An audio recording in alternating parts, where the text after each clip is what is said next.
And those are those terrifying stories that we are hearing. Now, get this. Eli told me that his mother, who is Kaylee's grandmother, she had actually left her house and went to that Moore Medical Center that you see behind me. She went there to get shelter, to be safe from the tornado. Well, that Moore Medical Center took a direct hit.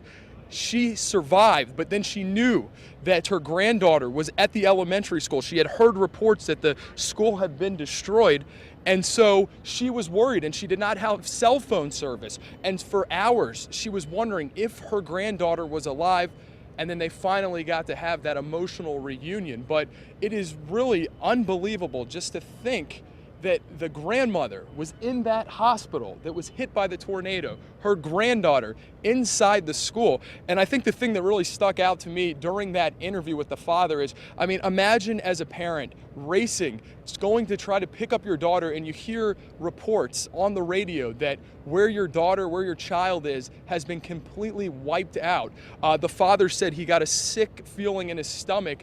And then when he gets there, there's so much traffic, he has to jump over fences, run for 2 streets, and right when he gets in front of the school, he sees his daughter there, and they got to embrace and hug each other, and just really an emotional moment. But you know, talking to him and just hearing this story, it is truly one of those stories that really touches your heart, because we do know that some kids did not make it out of there alive.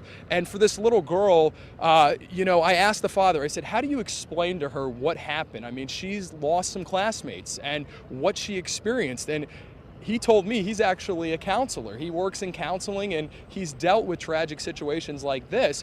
But he said, you know, something like this, when she's so young, it is hard for kids to understand what's going on. And he says since this tornado hit the school, she was very quiet the day after, but since then she's starting to open up, kind of talk about what she saw and what she heard.